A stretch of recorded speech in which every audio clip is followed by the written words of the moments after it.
इस हवेली की छोटी मुलाजमा ऐना को पुकारते हुए बोली, ऐना दी, वो खादिम ने कहा है कि गांव वाले छोटे साहब का डेरे पर इंतजार कर रहे हैं, तो क्या आप इन्हें जाकर ये पैगाम दे देंगी। अभी वो इसे इनकार करने ही लगी थी कि वो वहाँ से चली गई, जिस पर वो खुद को हिम्मत देती चेहरे पर पल्लू गिराए, चाय की ट्रे उठाए ऐना सुफियान शाह के कमरे की तरफ बढ़ी। हल्का सा दस्तक देते हुए इसने कमरे में कदम रखा, मगर हर तरफ अंधेरा फैला हुआ था। इसने हाथ से टटोलते हुए दीवार से स्विच बोर्ड ढूंढना चाहा। लाइट्स ऑन करने पर इसकी पहली नजर बिस्तर पर गई, जो कि खाली था, मगर नजर वहां से हट ना सकी। बिस्तर पर तकिए के करीब वो लॉकेट रखा था, जिसका रंग मधम हो चुका था, लेकिन इस लॉकेट ने इसे माजी की यादों में कहीं बहुत पीछे धकेल दिया। कुछ धुंधला सा इसकी नजरों के सामने लहराया था। वो होश में तो तब आई जब सुफियान शाह ने इसके हाथ से वो लॉकेट झपटा। किसकी इजाजत से तुम मेरे कमरे में आई और किससे पूछकर तुमने मेरी चीजों को छुआ। इसकी इतनी ऊंची आवाज पर ऐना अपनी जगह उछल पड़ी और 2 कदम पीछे हटी। वो मैं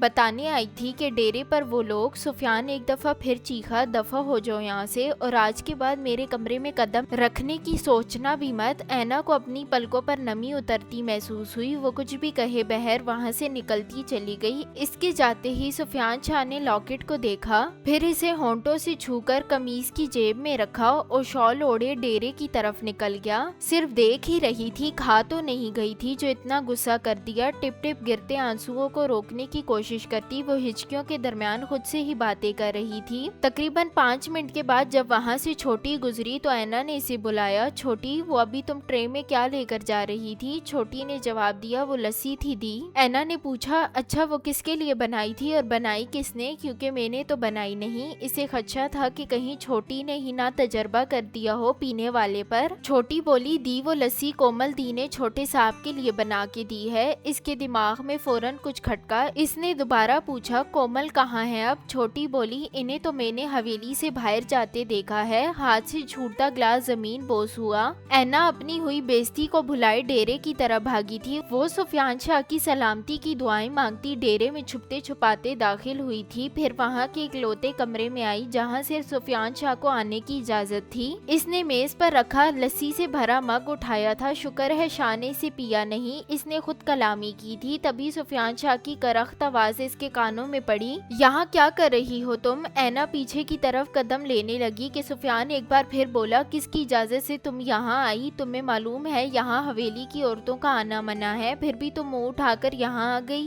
पूछ सकता हूँ ऐसी कौन सी इमरजेंसी थी।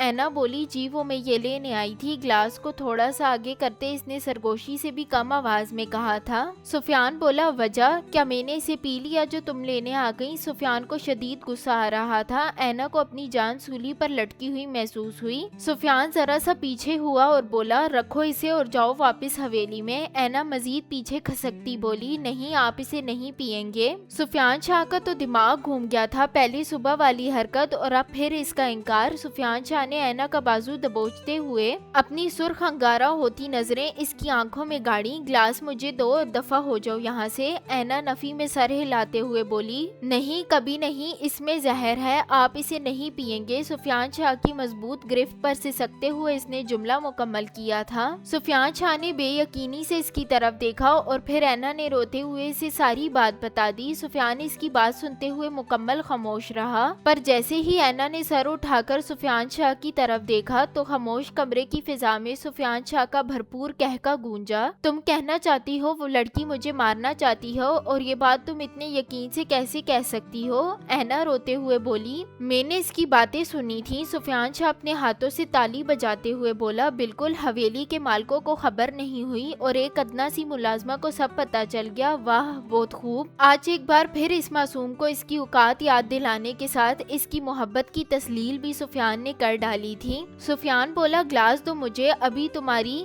गलत फहमी दूर करता हूँ, दो मुझे ये। ऐना बोली, नहीं दूंगी, और ऐना ने वो ग्लास होंठों से लगाए एक ही सांस में खत्म कर दिया। सुफियान शाह का दिल डूब के उभरा था। अगर इसकी बात सही निकली तो ये सोचते ही सुफियान के दिल को कुछ हो रहा था। ये क्या किया तुमने पागल लड़की। छन की आवाज आई थी और ऐना के हाथ में पकड़ा ग्लास जमीन बोस हुआ था। सुफियान ने इसकी तरफ देखा। इसका जिस्म कपकपाने लगा था, होंठ नीले पड़ रहे थे। वो लड़खड़ाती गिरती के के सुफियान ने इसे थाम लिया, जिस पर ऐना का पल्लू सर से ढिलकता चला गया। ऐना कांपते हुए बोली, शाह मेरा सर चकरा रहा है। सुफियान ने इसे कमरे में रखी चरपाई पर लिटाया था। इसकी आंखें बंद हो रही थीं। सुफियान शाह ने इसका गाल थपथपाते हुए जगाने की कोशिश की। ऐना होश में आओ, कुछ नहीं होगा तुम्हें, आंखें खोलो। ऐना अपनी गर्दन पर हाथ रखती हुई बोली, मुझे सांस नहीं आ रहा। इसे सांस लेने में तकलीफ हो रही थी। सुफियान शाह को इसे देखते हुए अपना सांस रुकता हुआ महसूस होने लगा। ऐना आंखें खोलो, मेरी बात सुनो, सोना नहीं है, सुन रही हो मुझे, सोना नहीं है। तकरीबन इस पर झुकते, गालों को छूते सुफियान शाह इसके बेहद करीब था। ऐना ने जरा सी आंखें खोली थी। सुफियान शाह की आंखों में झलकती बेपनाह परेशानी और अपने लिए तकलीफ देकर इसके होंठ मुस्कुराहट में ढले थे।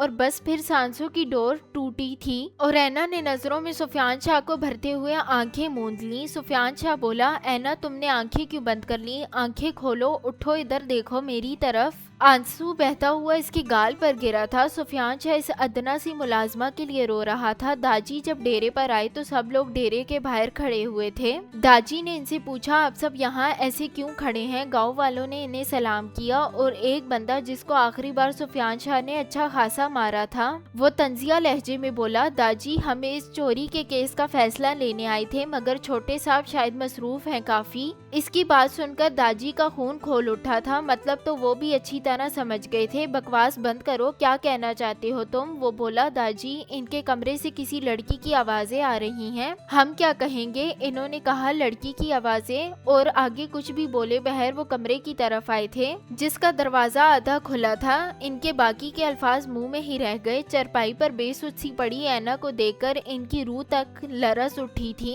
ये क्या किया तुमने मेरी बच्ची के साथ? इसको बाजू से दबोचते, ऐना से दूर करते वो खुद नजदीक आए थे और अपनी चादर से इसे ढांपा था। सुफियान की हैरानी की कोई हद नहीं थी। दाजी इसे इस सब का जिम्मेदार समझ रहे थे। मैंने किया दाजी ये सब? ये क्या कह रहे हैं आप? दाजी बोले, हाँ तुमने सुफियान शाह। इन लफ्जों के साथ दाजी की उंगलियों के निशान सुफियान शाह के गाल पर पड़े थे। सुफियान अपनी जगह साख्त रह गया। सुफियान शाह ने जब्त से मुठ्ठियां बेंच ली थी। कोई और वक्त होता तो वो जरूर कुछ बोलता, मगर अभी इसे ऐना की जान खुद की इज्जत से ज्यादा अजीज थी। वहशत ज़दा सी ऊंची आवाज इस कमरे में गूंजी थी। खादिम भागता हुआ आया और बोला, जी साईं। सुफियान ने कहा, डेरा खाली करवाओ और हवेली तक जाने के रास्ते में मुझे कोई मर्द नजर न आए। हलीमा बी को हवेली में भेजो फौरन। खादिम बोला, जो हुक्म साईं, और वहाँ से चला गया। अपना हुक्म सुनाते सुफियान शाह दाजी को नजरअंदाज किए आगे आया था। ऐना पर चादर दुरुस्त करते इसे बाजुओं में भरे हवेली की तरफ बढ़ गया। गाँव वाले भी सब कुछ देख और सुन चुके थे। एक नई आजमाइश शायद इनके इंतजार में थी। अरशान शाह की परेशानी में डूबी आवाज स्पीकर से उभरी थी, ये सब कब हुआ सुफियान? और ऐना वो कैसी है अब? ये सब कब हुआ सुफियान? और ऐना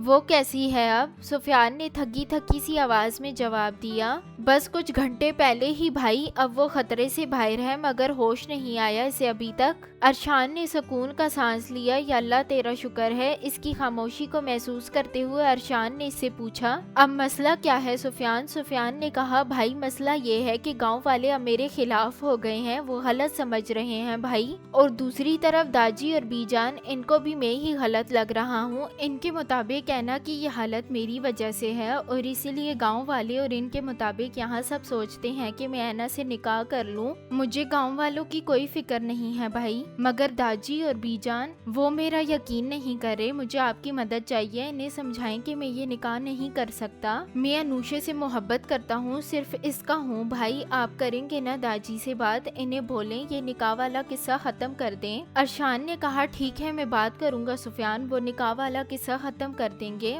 मगर जो दाग अब ऐना के किरदार पर लग चुका है, जो किस्सा अब इसकी जात पर बन चुका है, इसको कैसे खत्म करोगे? सुफियान शाह मुताज्जब हुआ था। आप क्या कहना चाहते हैं? अरशान बोला, मैं सिर्फ इतना कहना चाहता हूँ सुफियान, वो लड़की जात है। गाँव वालों ने इसे तुम्हारे साथ देखा है। हकीकत क्या थी किसी को कोई फर्क नहीं पड़ेगा। आंखों देखा क्या था, चर्चा हमेशा इसी का होता है। तुम तो मर्द हो सुफियान, तुम्हारा वहाँ रोब है। कोई तुम्हारे सामने सवाल سوال کرنے کی جرات نہیں کر سکتا۔ مگر اینا اس کا کیا، یہ لوگ اسے نہیں بخشیں گے۔ میرے بھائی، میں جانتا ہوں میں نے کہا تھا تم اینا سے نکاح کر لو، مگر آج یہی بات میں اس لیے نہیں کہوں گا کہ میں ایسا ہی چاہتا تھا، بلکہ اس لیے کہوں گا کیونکہ اب اس لڑکی کی عزت اور ذلت صرف تمہارے ہی فیصلے پر ٹکی ہے، باقی تم خود سمجھدار ہو۔ میں کوشش کروں گا شام تک حویلی پہنچنے کی، خیال رکھنا اپنا اور باقی سب کا بھی۔ اس نے کال کاٹ دی تھی بغیر سفیان کا جواب سنے۔ جب داجی نے سارا واقعہ بی جان کو بتایا تو بی جان نے سفیان سے کہا، کیا کیا تم نے اس کے ساتھ سفیان؟ سفیان جو پہلے ہی پریشان تھا، اپنی بی جان کی بات سن کر اس کی دماغ کی نسیں پھٹنے کو آئی تھیں۔ اس نے زہر پیا ہے بی جان، آخر ہو کیا گیا ہے آپ سب کو؟ میں ایسا نظر آتا ہوں آپ لوگوں کو، اتنا گھٹیا ہوں آپ سب کی نظروں میں کہ اب اپنی ہی حویلی کی ملازمہ پر نظر رکھوں گا۔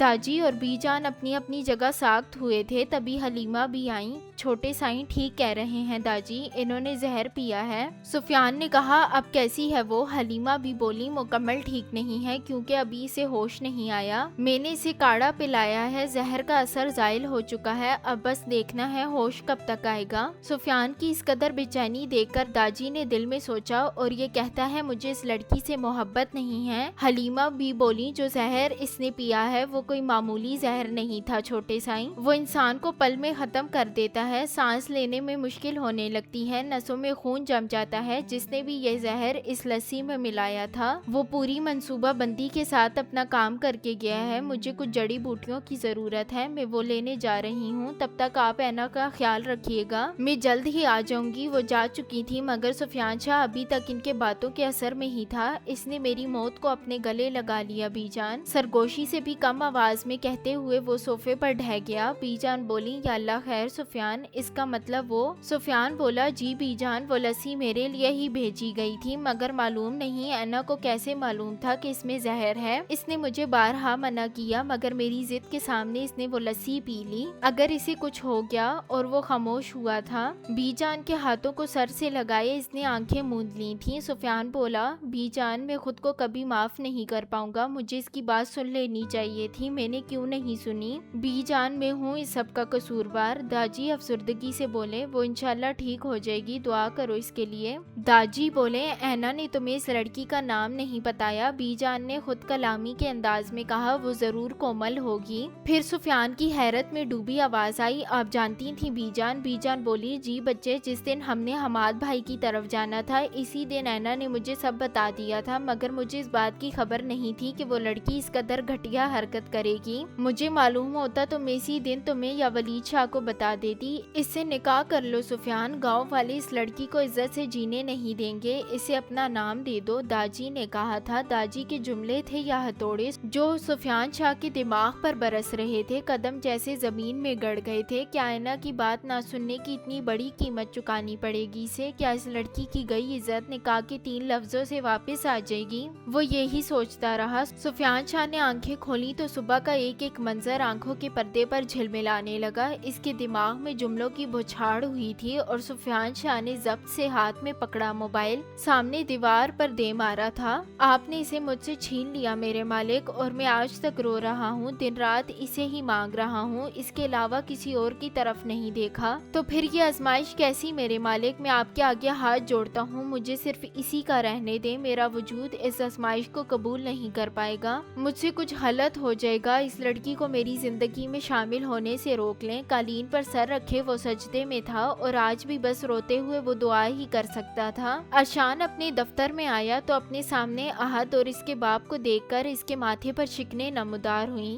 وہ اپنے معاون کے ساتھ مصروف ہو گیا اور ایک فائل اٹھا کر پڑھنے لگا۔ تبھی کمران صاحب، احد کے والد، کرسی سے اٹھتے ہوئے اونچی آواز میں بولے، ہم یہاں آپ سے بات کرنے آئے ہیں مسٹر اشان، اور آپ ہمیں نظر انداز کیے جا رہے ہیں۔ اشان نے ذرا سی نظر اٹھا کر انہیں دیکھا اور پھر سے فائل پڑھنا شروع کر دی۔ کچھ منٹ بعد انہیں یوں ہی کھڑے دیکھ کر ہاتھ کے اشارے سے دوبارہ بیٹھنے کو کہا تھا، جس پر کمران صاحب سمیت احد بھی صبر کے گھونٹ بھر کر رہ گیا۔ 10 منٹ بعد اس نے فائل بند کرتے ہوئے سائڈ پر رکھی اور ان کی طرف متوجہ ہوا۔ کمران صاحب کو دیکھتے اس نے کڑے تیوروں کے ساتھ ان کے نوابزادے کو دیکھا تھا۔ احد جو ٹیک لگائے بیٹھا تھا، ارشان شاہ کے یوں دیکھنے پر گڑبڑاتا ہوا اپنی جگہ سیدھا بیٹھا۔ کمران صاحب نے ابھی کچھ بولنے کے لیے لب کھولے ہی تھے کہ ارشان نے میز پر پڑی فائلوں میں سے ایک فائل اٹھا کر ان کے سامنے میز پر پٹکی تھی۔ انہوں نے ناسمجھی والے انداز میں پہلے ارشان کو اور پھر فائل کو دیکھا۔ ارشان بولا، پڑھیں اسے۔ کیا اینا زندہ بچ پائے گی یا نہیں؟ کیا سفیان اینا سے نکاح پر راضی ہوگا؟